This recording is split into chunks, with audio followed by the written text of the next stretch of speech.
Ini kan orang lagi sibuk dengan dana haji yang hilang 150 triliun setelah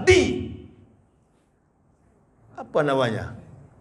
Di apa itu, Buya? Tolong sambung supaya kita dua sama-sama dilapor. Setelah diadakan tim audit 150 triliun tinggal 18 M. Siapa yang sikat? Allahu Akbar.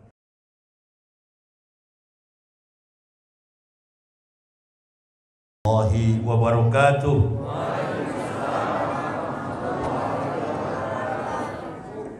Alhamdulillah.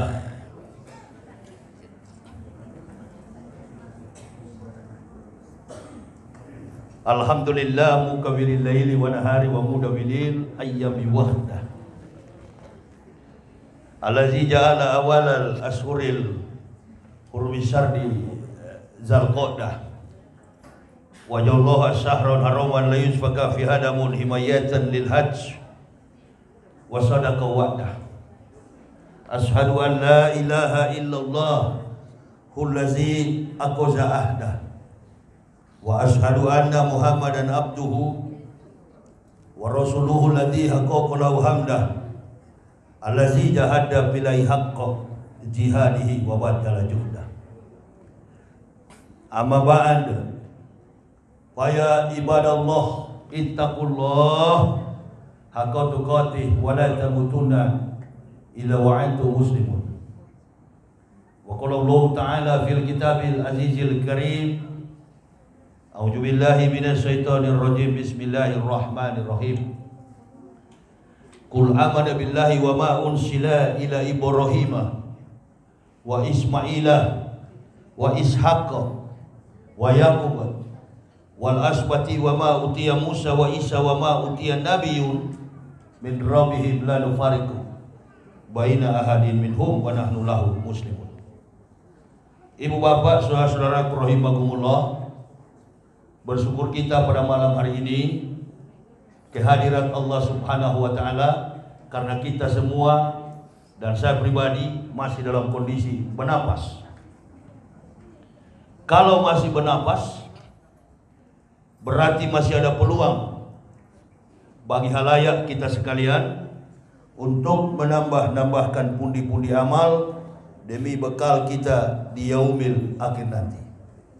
Nabi SAW, man salaka tarikan ilal ilmi sallallahu bihi tarikan ilal jannati. Barang siapa meringankan langkah kakinya menuju majelis ilmu, maka Allah Subhanahu wa taala akan membangunkan jalan baginya menuju surga. Amin. Ya Rabbal. Apa yang kita lakukan di dunia ini, tujuan kita hanya satu. Sekali lagi, apa yang kita lakukan di dunia ini tujuannya cuma satu, akhirat. Tujuannya hanya akhirat. Dan sebelum berangkat ke akhirat, konsekuensi komitmen daripada hidup adalah mati. Al-Imam Al-Ghazali, Abu Hamid, di satu momen, di satu kesempatan bertanya kepada santri-santrinya, murid-muridnya, wahai murid-muridku, apa yang paling dekat dengan kita? Ada yang menjawab bini, suami, anak, family, tetangga. Betul, jawaban kalian betul. Tapi yang aku maksudkan yang paling dekat dengan kita adalah mati. Apa yang paling jauh dengan kita? Dibalik lagi, yang tadinya dekat, sekarang yang paling jauh. Ada yang menjawab Al-Buruj, tata surya, kedalaman laut, bulan, bintang, dan matahari. Betul jawaban kalian. Tapi yang aku maksudkan, yang paling jauh dengan kita adalah masa lalu. Mati dan masa lalu. Kita semua datang di masjid ini dengan berpenampilan berbeda-beda. Ada yang pakai kemeja batik, saya dan beberapa jamaah. Ada yang menggunakan baju koko. Coba periksa di balik benang ini. Ada enggak Kenapa kita tidak pakai ini yang di luar, lalu di luar ini pindah ke dalam? Itulah latar belakang kehidupan manusia, selalu menyembunyikan yang buruk. Obrasan baju ini kan latar belakangnya ini jelek sekali, tapi depannya bagus. Ini yang kadangkala kita sembunyikan. Latar belakang, background setiap makhluk manusia itu selalu ada. Islam datang memperbaikinya dengan satu garis ketetapan Quran dan hadis. Lalu orang mulai berasumsi, oh, Islam ini kan agama yang dianut oleh orang-orang Arab, nabinya adalah Muhammad. Jadi pemaknaan, pemahaman, pengetahuan, keilmuan tentang Islam hanya sebatas komunitas. Asumsi ini harus kita bantah. Al-Quran dan Nabi kita Muhammad SAW adalah rahmatan lil wa ma arsalnaka ila rahmatan lil alamin. Itu sifat dari kerasulan Nabi Muhammad. Tidak diutus hanya kepada orang Arab, tidak diutus hanya kepada orang Amerika, tidak diutus hanya kepada Asia, Afrika, Australia. Diutus kepada seluruh makhluk yang ada di bumi. Makanya kalau kita memberi salam kepada junjunan semesta, apa yang diajarkan oleh Rasulullah SAW itu juga yang diajarkan oleh semua nabi yang pernah diutus oleh Allah, mulai dari Adam sampai nabi terakhir. Jadi ini ajaran Islam ini bukan agama baru. Dalam latar belakang sejarah, tadi malam saya sampaikan di Masjid Al-Jadid. Saya sampaikan di Masjid Al-Jadid tentang sejarah daripada perkembangan Islam. Beberapa sejarawan dunia, George Hegel, Oswald Spengler, kemudian sampai kepada sejarawan Arnold Toynbee, British, Inggris, bahwa Hebreu adalah satu suku yang kemudian membentuk keyakinan yang disebut pagan, penyembahan kepada berhala. Dari 4500 sebelum Masehi sampai 300 sebelum Masehi. Ada satu bangsa yang paling tua yang mengembara, komunitasnya kecil, tapi sampai hari ini dia tidak pernah padam. Walaupun di tengah kepungan dunia barat dan Eropa, dia tetap tumbuh. Para penakluk musuh-musuhnya sudah lenyap, tapi bangsa ini tetap berdiri kokoh. Siapa mereka? Bani Israel, Yahudi. Tiga bangsa yang sama tua dengan bangsa ini adalah Cina, India, dan Mesir.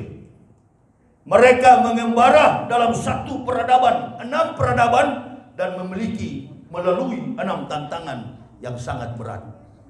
Yahudi dengan ide-ide cemerlang, bahkan kita ketahui sendiri dalam segala kompetensi kemampuan sains, semua piala Nobel jatuh di tangan Yahudi.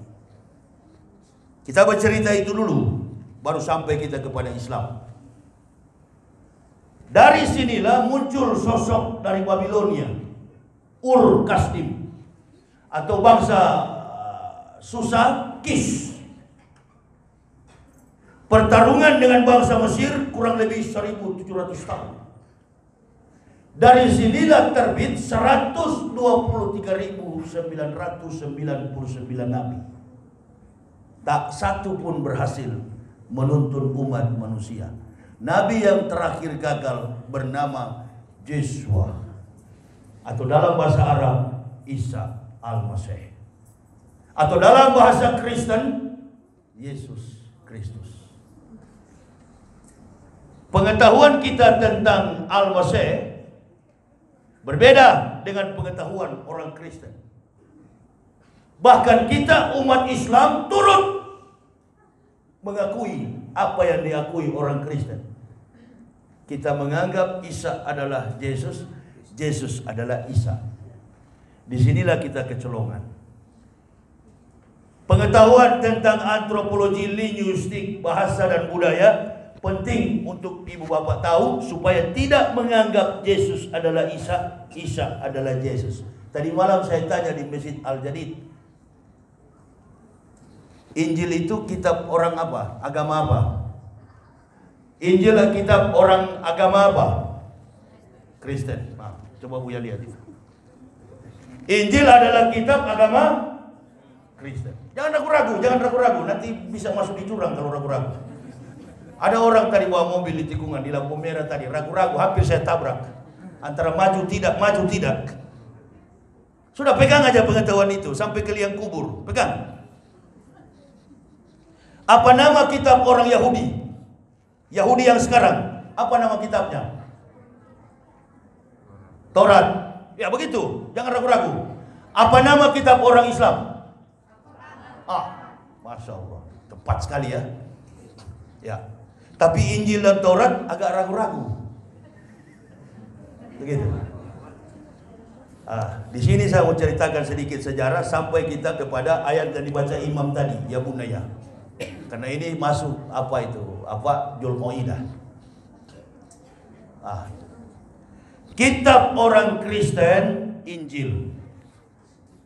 Injil itu firman Allah atau bukan? Firman. Kalau begitu, tak usah saya ceramah, sama kita dengan Kristen. Pulang aja kita, Bu ya. Nabi Isa, Nabi yang ke-24. Isa ibnu Maryam Rahulillahi wa kalimatullah. Qala inni Abdullahi atani alkitab wa ja'alani nabiyah wa ja'alani mubarakan aina ma kuntu awsani bis sholati wa zakati wa dumtu haya. Ini kepribadian Al-Masih. Ini kepribadian eksistensi Isa alaihissalam. Isa bin Maryam, Isa anak Maryam. Dia diperintahkan Allah ausoni bi sholati wa zakati madum tuhaya. Orang kalau sudah sholat dan membayar zakat, Islam atau Kristen? Kenapa ibu bapak menghubung-hubungkan Isa dengan Kristen? Saya lebih percaya Al-Quran daripada percaya ucapan para pendakwa. Itu yang mendorong kami sekeluarga mengucapkan 2 kalimat syahadat. Bahwa agama dari para nabi adalah Islam. Isa Al-Masih proklamirkan dirinya sebagai seorang Muslim. Ausani bi sholati wa zakati madum tuhaya. Sepanjang usia hidup Al-Masih sampai 35 tahun diangkat oleh Allah di langit yang keempat. Yang dia tinggalkan adalah kitab Injil. Mana Injil itu? Injil itu tidak dalam bentuk buku, tidak dalam bentuk teori manuskrip, tidak dalam bentuk secara letterlet. Injil itu dalam bentuk kata-kata. Setelah 576 tahun Injil itu terbukukan, namanya Al-Quran. Kalau agama Kristen itu benar, berarti surat Maryam ada di Kristen. Tapi di Kristen kan bukan Maryam. Matius, Markus, Lukas, Yohanes, Stefanus, Tetanus, Spiritus, Robertus.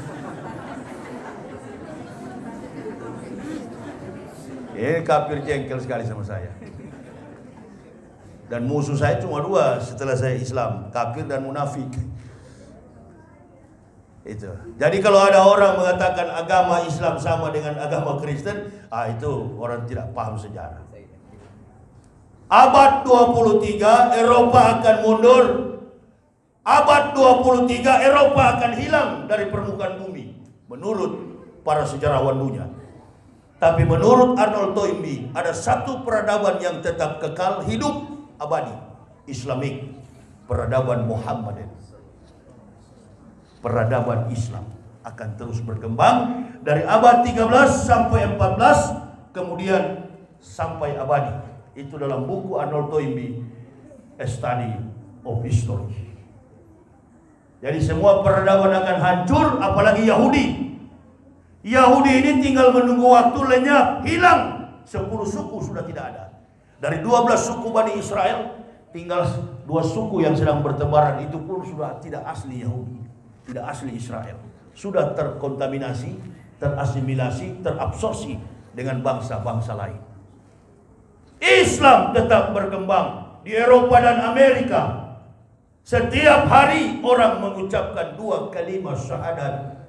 Kemampuan kompetensi mereka di atas rata-rata. Yang keluar dari Islam cuma 2 persoalan. Kalau buka Indomie 1 bungkus, beras 1 liter. Apalagi basir-basir. Nah, saya begitu mendapatkan hidayah.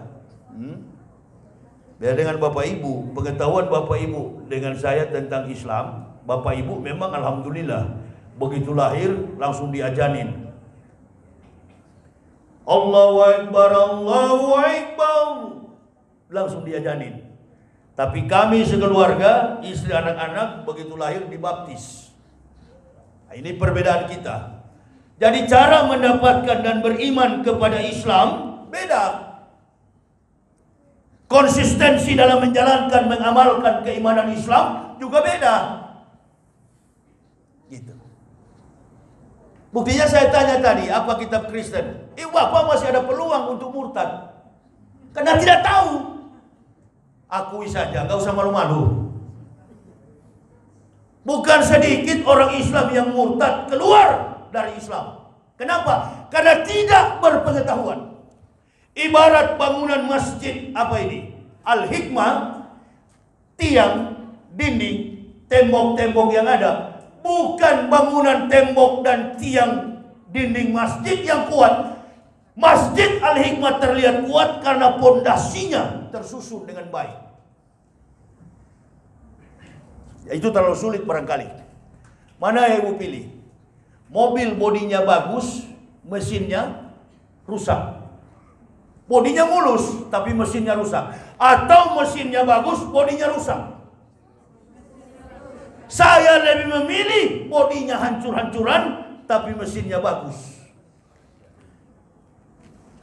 Untuk apa kita memiliki pangkat jabatan kedudukan yang tinggi, tapi kita harus berkhianat dan lemah dalam pemahaman Islam? Itu yang terjadi, yang diabadikan Allah di dalam pembentukan pondasi tauhid.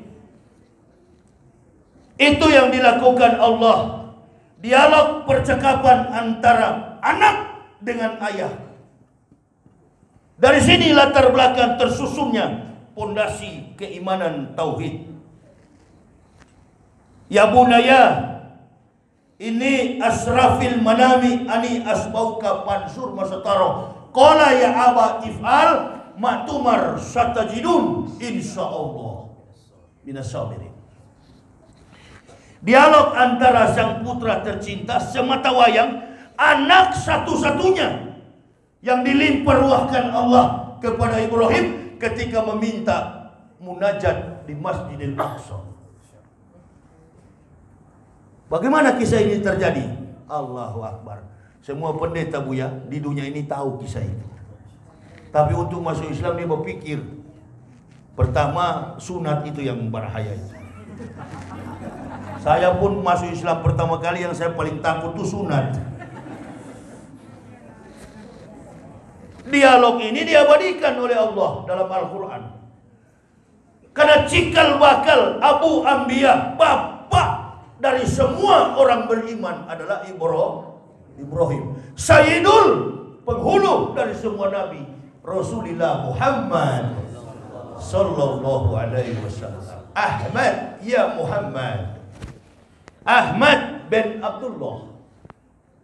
Ibrahim bin Terah. Bapaknya Ibrahim ini bernama Terah, yang disebut dengan Ifrim, Ibrani, Hebreu. Apa kata Hebreu? Menyeberang sungai. Karena dari sungai Efrat mereka menyeberang. Kebetulan kota metropolitan di zaman dulu sebelum Masehi, 3.500 sebelum Masehi sampai 2.000 sebelum Masehi, kota yang paling terkenal di dunia adalah Babilonia. Dari situlah terbitnya Nabi Ibrahim. Bapaknya perampok, bapaknya garong, bapaknya bajing loncat. Bangsa Assyria kurus dan lapar. Mereka ingin melihat dan merampok kekayaan yang ada di Babilonia. Mereka menyeberang sungai, dari sungai Efrat mereka menyeberang sampai ke Tanah Haran. Mana Tanah Haran itu Ustaz sekarang? Turki, Istanbul. Turki itu nggak bisa digoyang, Buya. Turki itu keturunannya Sem, keturunannya Nabi Nuh alaihissalam. Coba kalau berani bisa ada bangsa ganggu Turki itu. Mana ada yang berani? Dia posisinya di Eropa Timur, tapi tidak diakui sebagai Eropa. Nggak bisa diganggu bangsa itu, karena dari sanalah titisan para nabi. Lalu Ibrahim menemukan keunikan, keanehan. Apa itu? Berjumpa dengan Sang Halik, Allah Subhanahu wa Ta'ala. Pengalaman inilah yang kemudian Ibrahim tidak mengikuti jejak ayahnya sebagai penyembah berhala, praktik okultisme. Beliau kemudian mengenal apa yang disebut dengan tauhid. Nah, dari sinilah lahir para nabi. Islam jauh sekali ke belakang, belum ada. Isa pun belum lahir. Jauh, Islam itu jauh di belakang sana, belum ada. Ah, sejarah ini yang ibu bapak mesti tahu. Kebetulan posisi kita sekarang Dzulqa'dah. Lalu kemudian Ibrahim mulai mengenal keimanan tauhid. Dia beriman. Dia sudah punya istri, namanya Sarah.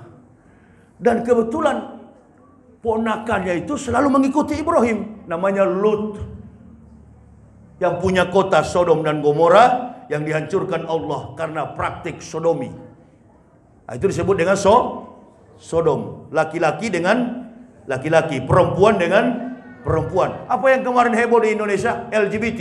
Apa itu L? Lesbian. Apa? J. Gay itu gay, bisex, and transgender. Begitu ya? Mau disahkan undang-undangnya supaya boleh kawin sama-sama laki-laki, perempuan dengan perempuan. Ini sebentar kurban, ikat kambing laki-laki di halaman masjid. Kambing laki-laki tidak gairah kalau lihat kambing laki-laki. Tapi kalau dia lihat kambing betina yang jantan langsung gitu. Artinya kambing saja tahu. Itu dia Bu ya. Makanya dalam Islam bencong tidak masuk surga. Maaf bencong kalau ada kau di sini. Islam mesti begitu, kafir masuk neraka, bencong masuk neraka. Oh, Ustadz Jaya itu Ustadz keras, hati-hati, radikal. Ya bukan radikal, itu fakta sejarah. Sodom dan Gomora dihancurkan karena sodomi. Begitu. Kok bisa-bisanya antum laki-laki gairah sama laki-laki? Gitu. Ini penyakit jiwa, penyakit yang sudah menurun dari zaman pra-Romawi, zaman Hebrew, terbit bangsa Yunani, Romawi dan lain sebagainya. Nah, dari sinilah kemudian Ibrahim mulai memperkenalkan dirinya, berangkat kemudian menuju ke Urushalima, Qoniun atau Kanaan. Sekarang Palestina. Dibangunlah sedikit demi sedikit, bata disusun pelan-pelan. Kemudian berdirilah bangunan yang namanya Masjidil Aqsa. Allah perintahkan Ibrahim, tinggalkanlah negerimu, pergilah ke lembah Mekah yang tandus dan gersang. Kemana? Ke Mekah yang tandus dan gersang. Ditinggalkanlah Palestina, kemudian menuju ke lembah Mekah yang tandus dan gersang. Apa yang dibawa oleh Ibrahim? Batu hitam, Hajar Aswad, yang akan diambil oleh Abraha. Kemudian di zaman Rasulullah, disitulah Nabi kita Muhammad lahir. Berangkat Ibrahim bersama Sarah istrinya. Dalam penggembaraan perjalanan itu ditempatkanlah di Mekah Masjidil Haram, kemudian mendirikan Ka'bah. Sejarah pertama kali orang mengenal Allah Subhanahu wa Ta'ala. Sampai kepada kakek Ibrahim, Abdullah Muthalib, dijaga ketat Ka'bah ini dari serbuan orang-orang kafir, orang-orang Kristen dengan menunggangi gajah, pasukan gajah, Abraha yang memimpinnya, maka lahirlah seorang pria sejati yang merupakan nabi terakhir, nabi akhir zaman. Tapi sebelum datang Rasulullah Shallallahu Alaihi Wasallam, ada satu nabi yang dilahirkan Allah di tengah-tengah Bani Israel untuk mempersiapkan jalan bagi datangnya Nabi kita Muhammad Sallallahu Alaihi Wasallam, namanya Isa Al-Masih. Itulah berita Injil yang benar. Berita Injil itu adalah mempersiapkan jalan datangnya Nabi kita Muhammad Sallallahu Alaihi Wasallam. Wa idskola Isa ibnu Maryam ya Bani Israila ini Rasulillahi ilaikum musaddiqan lima baina yadaya minat Taurat wa mubasyshiran bi rasulil yati mim bani ismuhu Ahmad. Akan datang seorang nabi rasul yang bernama Ahmad. Di mana Ustaz? Quran surah As-Saff ayat yang ke-6. Kok bisa-bisanya Nabi Isa ada di Kristen? Siapa yang ajar itu? Kami masuk Islam ini karena pengetahuan, bukan karena mau kawin. Ada orang masuk Islam karena mau kawin. Setelah istrinya tua, dia pindah lagi, cari yang muda, yang kafir lagi. Karena niatnya masuk Islam hanya manusia. Kata Umar bin Khattab, segala sesuatu innamal a'malu biniyah. Niat karena makhluk, pahalanya dari makhluk. Niat karena manusia, pahalanya dari manusia. Niat karena Allah, insya Allah pahalanya dari Allah. Jadi ibu bapak mesti bedakan mana mu'alaf, mana muhtadin. Setelah saya bertanya begitu banyak pertanyaan, terlihat nampak dengan jelas mana kita ini yang mu'alaf. Ternyata bapak ibu, maaf Bu ya, ternyata bapak ibu yang mualaf. Lalu apalagi saya mau bicara ini? Makanya al-ilma bil kasab labi nasab. Ilmu itu dipelajari bukan karena turunan, bukan karena nasab. Itu tidak bisa menjamin. Nggak usahlah ibu bapak, sekelas ibu bapak belum seberapa dengan rajal yang di samping Jokowi. Ini kan orang lagi sibuk dengan dana haji yang hilang 150 triliun setelah apa namanya? Di apa itu, Buya? Tolong sambung supaya kita dua sama-sama dilapor. Bantu saya untuk sama-sama ke Polres. Setelah diadakan tim audit 150 triliun tinggal 18 M. Siapa yang sikat? Allahu Akbar. Sudah banyak beredar, viral. Tidak bisa menyangkal ada di jejak digital. Siapa dia yang suruh? Pak Maruf Amin. Tak apa, ini kan dilola. Bikin jembatan. Apa lagi Rup? Bikin bandara. Apa lagi Rup? Itu kawan, itu dia. Apa pengetahuan Islam Bapak Ibu dan saya? Cetek dibanding beliau ini. Tapi landasan pondasinya lemah. Ingat kita, ingat Buya 2016 balik. Inyo sebelum jadi wapres.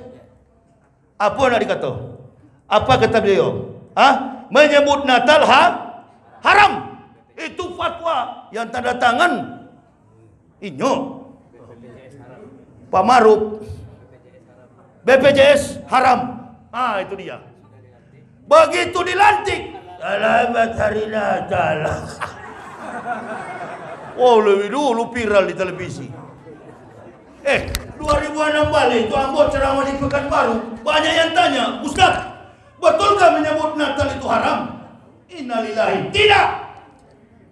Tegas. Saya jawab tidak. Ada yang curiga sama saya. Saya selalu berpengetahuan pada kemampuan referensi sejarah. Dr. Julius Leonard Christian Abineno, dosen dogmatika Kristen, guru besar agama Kristen. Dalam bukunya Kristen pada abad pertama, Dikisahkan di situ beliau katakan bahwasannya kami sampai hari ini tidak pernah tahu tanggal, bulan, dan tahun berapakah Yesus itu dilahirkan. Jadi kalau pendeta saja tidak tahu, guru besar saja Kristen tidak tahu, bagaimana mungkin antum yang muslim ikut-ikutan ucapkan selamat Natal? Bukan haram, tapi sama-sama goblok. Jadi ente kalau bekerja di perusahaan, ente kerja di pemerintahan, disuruh ucapkan Natal, antum semua belajar Iqra. Tampil di depan orang, ada seorang karyawan apa ini di perusahaan apa di Kerawang itu. Dia bilang, Ustadz, ini perusahaan Jerman.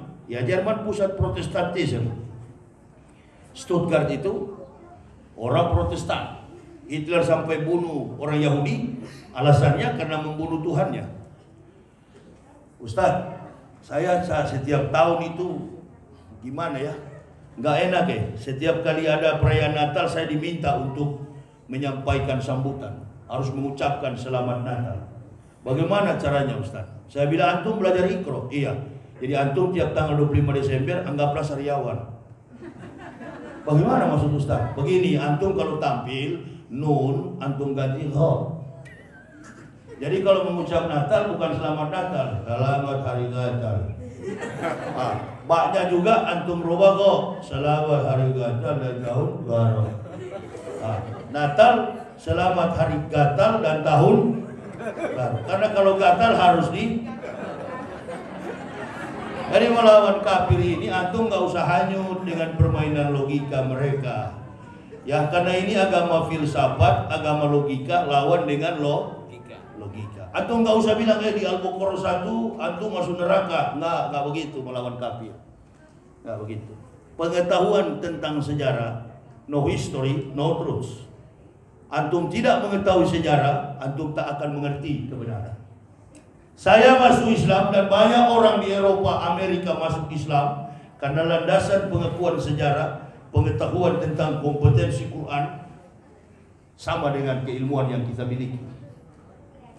Angkasawan masuk Islam di musim haji 2013, Lawrence Edward Joseph, dia mencari tahu apa itu Hajar Aswad dengan mengundang 15 universitas ternama di dunia, ingin mencari tahu apa itu batu hitam.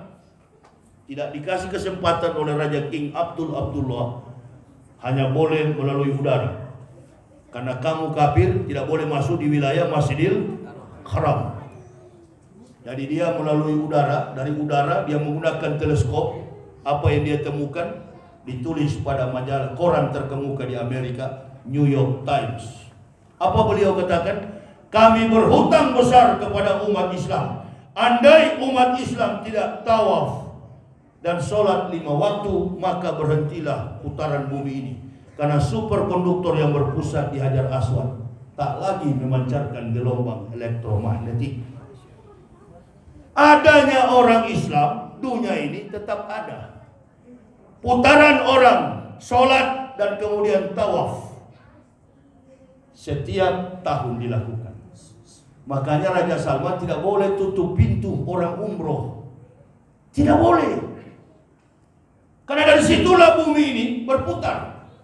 Berpusat di Hajar Aswad. Berputar dia. Lawrence Edward Joseph yang menuliskan pada majalah koran terkenal, lalu 15 universitas ternama mengatakan ternyata Hajar Aswad itu adalah batu meteor yang mengandung kadar logam 23.000 kali lebih tebal dari baja yang ada. Ini salah satu keajaiban kekuasaan Allah dari semua pandangan sains yang ada dalam Islam. Dr. Maurice Buckley, ahli kandungan, hanya mendapatkan satu kata di dalam Al-Quran, Allahu Akbar. Laqad khalaqnal insana min sulalatin min tin summa ja'alnahu nutfatan fi qararin makin. dalam bukunya Buya yang berjudul La Quran, La Bible at La Science Modern, dalam bahasa Prancis. Quran dan Bible memandang ilmu pengetahuan modern. Apa dia ketahui? Nutfah, asal usul penciptaan manusia. Baru-baru ini ada kabar di YouTube, kafir coba menganalisa tentang tersusunnya Al-Quran. Di dalam Quran surah Al-Furqan kalau nggak salah ayat 53, wa huwa lazi apa itu? Wa huwa lazi marajal bahraini hazam minhum ujaj. Samudra Pasifik, laut Gibraltar, ada dinding yang membatasi antara selat yang asin, laut air yang tawar. Apa Nabi Muhammad pernah sampai ke situ? Ya salli wa sallim